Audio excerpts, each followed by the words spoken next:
Doctor Bhubaneswar Dwivedi Prayagraj Uttar Pradesh के साहित्यकार हैं। आपका साहित्य सृजन हिंदी के प्रमुख दोनों विधाओं पद्य एवं गद्य हुआ है। आपकी अभी तक 8 पुस्तकें प्रकाशित हो चुकी है। शोध पत्र एवं आलेखों की संख्या 50 से अधिक है। आपने 50 से अधिक संगोष्ठियों में प्रतिभागिता की है। कई साहित्यिक सांस्कृतिक संस्थाओं में आप सदस्य हैं। वर्तमान में आप हिंदी भाषा साहित्य के प्राध्यापक के साथ साथ प्राचार्य पद पर कार्यरत हैं।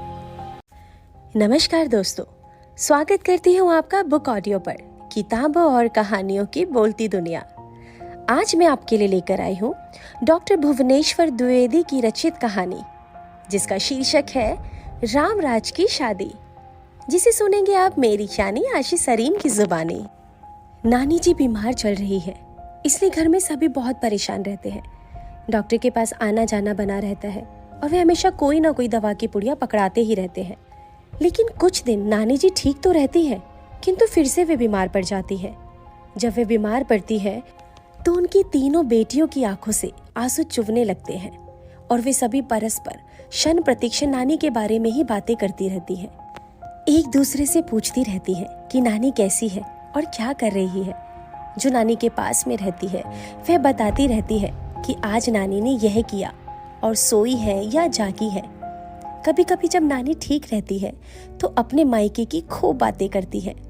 बातों बातों में कहती है कि रामराज की शादी होती तो नानी उसमें जाती और खूब खुश होती। रामराज नानी के बड़े भाई का सबसे छोटा लड़का है। सामान्य सा उनका जीवन है।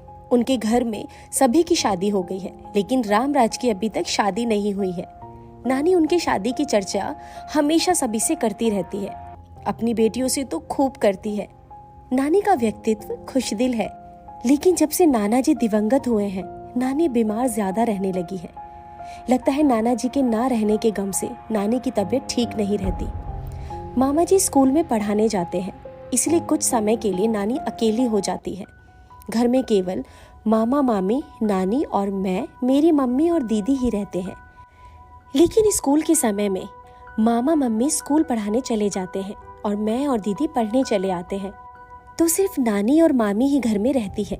मामी खुद में ही मस्त रहती है। वह नानी के पास बहुत कम रहती है, इसलिए शायद नानी अकेला महसूस करती है और खोई खोई सी घर में पड़ी रहती है। लेकिन जब हम लोग आ जाते हैं तो नानी चहकने लगती है। वैसे भी परिवार किसे प्यारा नहीं होता। नानी हमेशा हरे भरे परिवार में रही है, इसलिए उसे परिवार बहुत पसंद है। जब हम गर्मियों की छुट्टी में दादी के घर आ जाते हैं तो नानी हमेशा हमारा हालचाल लेती रहती है। फोन पर हमेशा बातचीत करती रहती है। मम्मी भी नानी के हालचाल के लिए हमेशा तत्पर रहती है और उसके साथ साथ उसकी दोनों छोटी बहनें भी नानी के हालचाल के लिए व्यग्र रहती है। सभी बताते हैं कि नानी को ब्लड प्रेशर और शुगर की बीमारी है, इसलिए वह इन 2 बीमारियों की दवा खाती रहती है। मामा और मम्मी बहुत सतर्कता से उनका ख्याल रखते हैं। मम्मी बहुत भावुक है। जैसे ही नानी की तबीयत खराब होती है, वैसे ही उनकी हालत सुनकर मम्मी की आंखों से आंसू चुभने लगते हैं। नानी की तबीयत सही होते हुए भी अचानक खराब हो जाती है, इसलिए मम्मी और मामा दोनों को लगता है कि नानी का या तो ब्लड प्रेशर घटा बढ़ा होगा या शुगर। इनके अलावा और किसी की आशंका उन्हें होती ही नहीं। जब घर में किसी की तबीयत ज्यादा खराब होती है तो मम्मी की छोटी बहन उछल कूद करते हुए रोने लगती है। उनकी स्थिति को देखकर तो ऐसा लगता है जैसे कि थोड़े से दुख में ही रोना और आंसू निकालना इनकी स्वाभाविकता है। हो सकता है कि इन्हें इतने सुख मिले हो कि इन्हें कभी दुख का एहसास ही ना रहा हो। अब क्या कहना, ऐसी भी स्थिति हो सकती है। कुछ समय हुआ, हम दादी के घर आए हुए थे। तभी नानी बीमार पड़ गई और उनकी तबीयत ज्यादा खराब हो गई। इधर से मम्मी बेचैन हो गई और सोचने लगी कि नाग वे नानी के घर से आ गई, क्योंकि उसे लगता है कि उसके सिवा नानी का ख्याल रखने वाला कोई नहीं है। बस मामा है, तो वह भी ऐसे ही आलसी हैं कि किसी चीज़ को जल्दी गंभीर लेते ही नहीं है। घर में किसी की भी तबीयत खराब हो, मामा मार्केट जाकर कोई दवा मेडिकल स्टोर से लाकर दे देते हैं और हल्की फुल्की बीमारी में तो लोग ठीक भी हो जाते हैं। उनका मानना है कि डॉक्टर तो वही दवा देता है जो वे मेडिकल स्टोर से लाते हैं। यूं कहा जाए तो मामा आधे डॉक्टर तो है ही। वैसे नानी भी आधी डॉक्टर ही है। पहले वह भी तबीयत खराब होने पर दवा का नाम बताकर दवा मंगवाती रहती थी। दवा खाने में नानी को सिद्धि प्राप्त है, लेकिन मम्मी को डॉक्टर के पास जाकर दिखाकर दवा लेने में ही विश्वास है। इसलिए वे फोन से बार बार मामा से कहती है कि वह नानी को किसी अच्छे डॉक्टर को दिखाकर दवा दिला दे। दरअसल नाना के दिवंगत होने के बाद मम्मी किसी भी प्रकार का कोई रिस्क नहीं लेना चाहती है। उनका मानना है कि यदि समय पर नाना हॉस्पिटल पहुंच जाते तो बढ़िया इलाज हो जाता और वे बच जाते, लेकिन संयोग काल सही नहीं था, जिसे वे उस कुत्सित समय को पहचान नहीं पाई। अब मम्मी नानी के लिए हमेशा तत्पर रहती है और तबीयत खराब होने पर डॉक्टर की सलाह से ही दवा कराने की बात करती है। अब मामा भी सतर्क हो गए हैं, वे मम्मी की बातों को भी मानते हैं।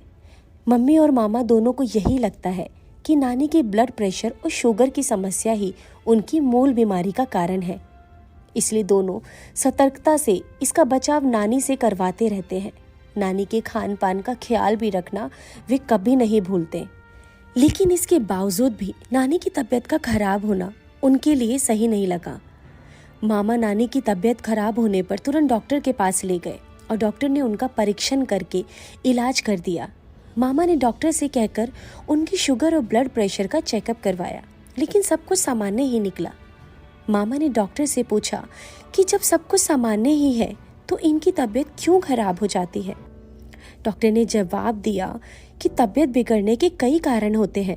मुझे लगता है इन्हें कोई तनाव है जिनके कारण शायद ऐसा हो रहा है, मगर यह विषय मनोवैज्ञानिक का है जिसे मैं निश्चित रूप से व्याख्यायित नहीं कर सकता, बस सलाह ही दे सकता हूँ। मामा ने कहा, तो क्या करना चाहिए?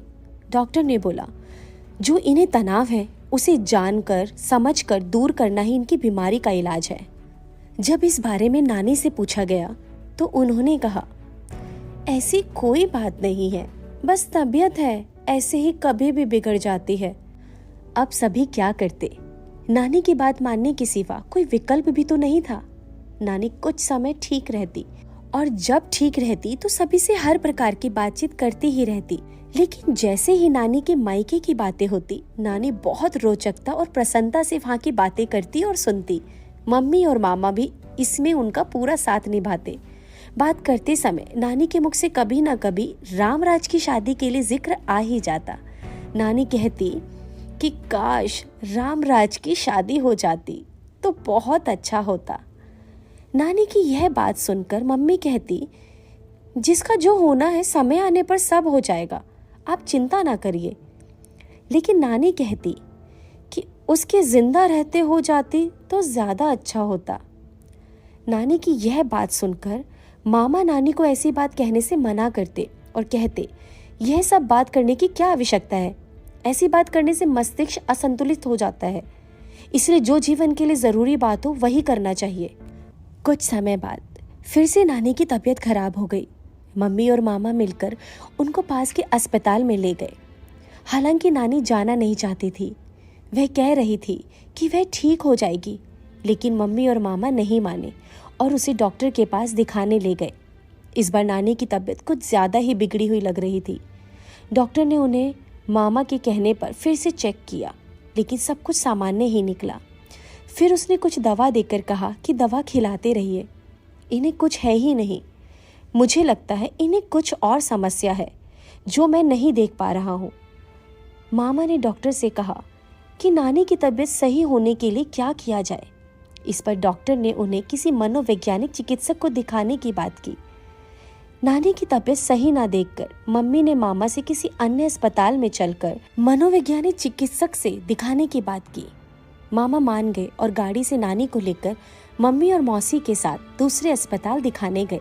वहां पर जब मनोवैज्ञानिक चिकित्सक ने देखा तो कहा कि सब कुछ तो ठीक है, लेकिन इन्हें कुछ तनाव है जिनके कारण इनकी तबीयत असंतुलित हो जाती है। आप सब इनके उस तनाव के कारण को ढूंढकर समझकर उन्हें उससे बचाने का प्रयास कीजिए, नहीं तो समस्या ज्यादा हो सकती है।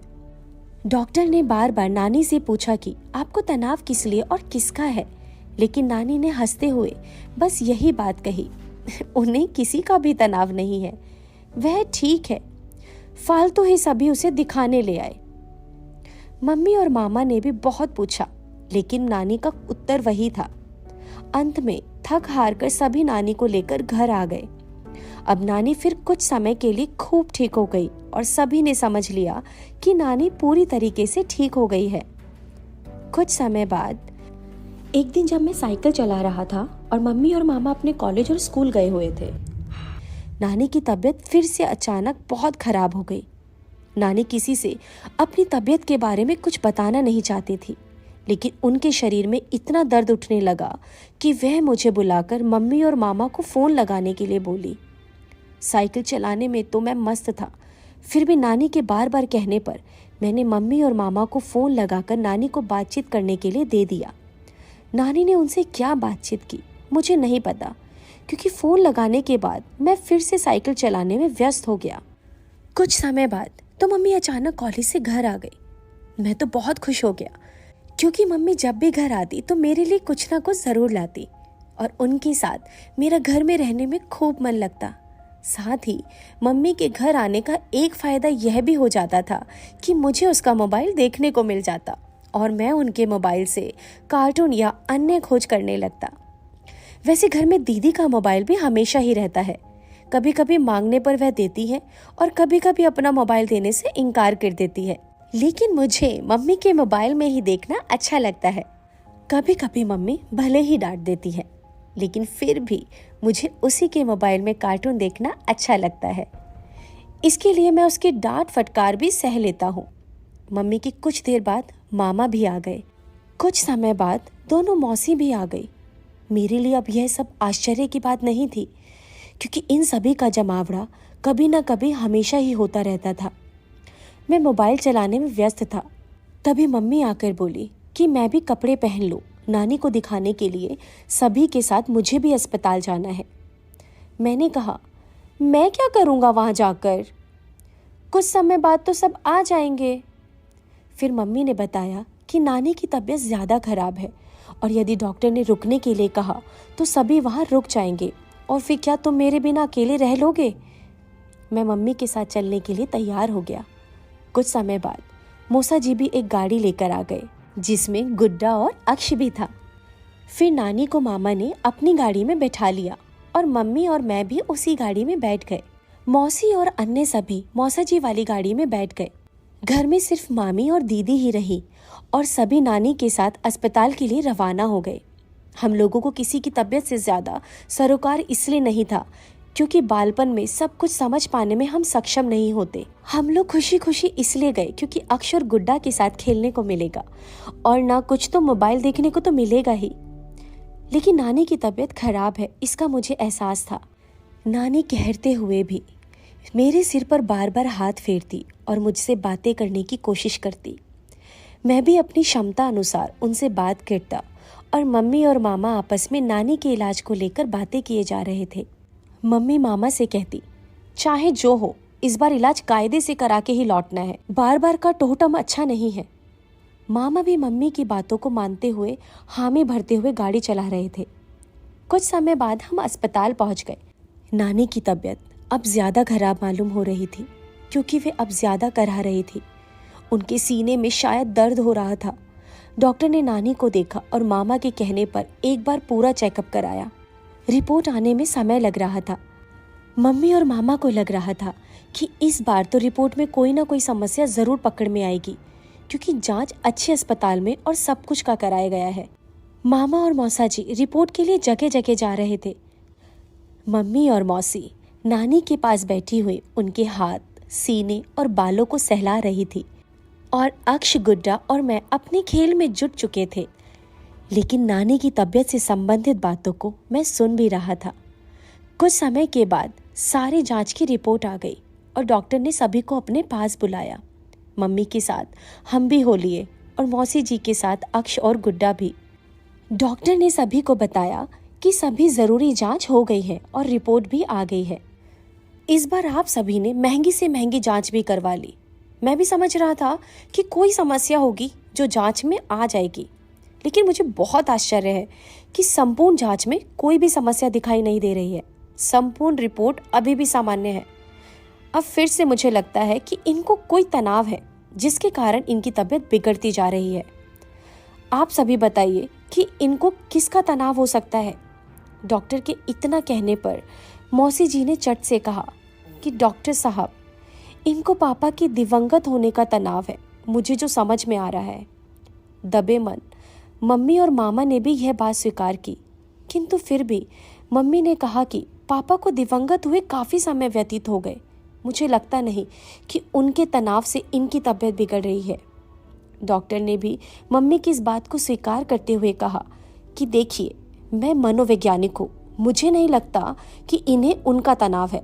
तनाव किसी चिर परिचित जीवन से है जिसे शायद ये अंदर ही अंदर लिए हुए हैं, और जब वह चित्त वृत्ति में चढ़ती है तो इनकी तबीयत खराब हो जाती है। मामा ने कहा कि डॉक्टर साहब, हमने तो इस बारे में खूब पूछा, लेकिन उनका कहना है कि इन्हें किसी भी बात का तनाव नहीं है। यह सारी बातें डॉक्टर के चैम्बर में हो रही थी और नानी किसी दूसरे कक्ष में बेड पर लेटी हुई थी। मम्मी ने कहा कि डॉक्टर साहब, ये हमें कुछ बताती ही नहीं है और इनकी तबीयत बिगड़ती जा रही है, आखिर हम करें तो क्या करें। डॉक्टर ने कहा, यदि आप लोग सहमत हो तो मैं दूसरे ढंग से पूछूं, लेकिन आप लोग मेरे साथ रहिएगा और मेरी बात में समर्थन करिएगा, तो हो सकता है कि ये बता दे कि उन्हें आखिर में तनाव किसका है। डॉक्टर की बात से सभी सहमत हो गए। डॉक्टर ने सभी अपने सहायक डॉक्टर एवं नर्स को बुलवाया और सभी एक साथ नानी के कक्ष में पहुंचे। नानी इतने डॉक्टर को एक साथ देखकर घबरा गई। डॉक्टर ने नानी का हाथ पकड़ा और आला लगाकर नानी से पूछा कि उन्हें कहाँ दर्द है। नानी की ऐसे ही सांकेतिक रूप से बता दिया। फिर सारे डॉक्टर ने मिलकर नानी से कहा कि आपकी रिपोर्ट सामान्य आई है, लेकिन आपकी तबीयत सही नहीं है। हमने यह समझा कि आपको किसी को लेकर तनाव है। आप बताइए कि आपको किसका और किस बात का तनाव है। नानी ने साफ कहा कि उन्हें किसी बात का तनाव नहीं है। मम्मी और मामा ने भी कहा, जो कुछ भी हो डॉक्टर को बता देना ही श्रेयस्कर है। नानी ने फिर कहा कि उन्हें किसी बात का तनाव नहीं है। फिर सभी डॉक्टर ने कहा कि देखिए, आप बता दीजिए, नहीं तो विवश होकर हमें नार्को टेस्ट करना पड़ेगा और आपको और कष्ट होगा। नानी नार्को टेस्ट से परिचित नहीं थी, लेकिन जब सभी ने बताया कि उससे जो उसके मन में तनाव या छिपाव की बात होगी, वह सब उसके माध्यम से प्रत्यक्ष आ ही जाएगी, नानी थोड़ी सी सहमी और कहा, मुझे कुछ नहीं है। डॉक्टर ने नानी से फिर पूछा कि क्या आप जब कोई आपके पास नहीं होता तो कुछ तनाव युक्त बातें सोचती हैं? नानी ने फिर से कहा, नहीं। डॉक्टर को और मम्मी और मामा को भी थोड़ा सा गुस्सा जैसे आ ही रहा था। उन्हें लगने लगा था कि कुछ तो है जो ये सभी से छिपा रही है। डॉक्टर ने सभी अपने नर्स और डॉक्टर को सहजते हुए कहा कि इन्हें चेयर पर बांधने का इंतजाम कीजिए। अब ऐसे काम नहीं चलेगा, नार्को टेस्ट करना ही पड़ेगा। नानी घबरा कर बोली, इसकी क्या ज़रूरत है? मैं ठीक हो जाऊंगी, मुझे कुछ भी नहीं हुआ है। आप लोगों ने तो चेक भी किया है। डॉक्टर ने कहा कि आप सही कह रही हैं, हमने चेक किया है और कुछ भी समस्या ग्रसित नहीं मिला, लेकिन आपके अंदर जो तनाव है, यदि वह संतुलित नहीं हुआ तो आपकी जान भी जा सकती है। इतना सुनकर नानी बेचैन हो गई और डॉक्टर तथा मम्मी और मामा के बार बार पूछने पर जवाब दिया कि उन्हें कुछ भी नहीं है। जब वह खाली रहती है तो सोचती है कि रामराज की शादी कब होगी, जिसमें मैं प्रसन्नता से सम्मिलित होती। अब लगता है कि रामराज की शादी नहीं होगी क्या? यही जब सोचती हूँ तो तबीयत बेचैन हो जाती है। डॉक्टर ने हंसते हुए मामा से पूछा कि ये रामराज कौन है और उनकी शादी क्यों नहीं हो रही? मामा और मम्मी ने एक साथ जवाब दिया, रामराज इनके बड़े भाई का बेटा है जो उनका भतीजा लगता है, और घर में संपन्नता कम होने की वजह से शायद इनकी चित्त वृत्ति में बैठ गया है कि रामराज की शादी नहीं होगी तो क्या होगा। डॉक्टर ने कहा, यही इनका तनाव है और इसे इनकी चित्तवृत्ति से हटाइए। हो सके तो रामराज की शादी कराइए और इन्हें उसमें सम्मिलित कराइए। ये निश्चित ही पूरी तरीके से ठीक हो जाएंगी। आप सुन रहे थे ये कहानी आशी सरीन की आवाज में। उम्मीद करती हूँ आपको ये कहानी बहुत पसंद आएगी। धन्यवाद।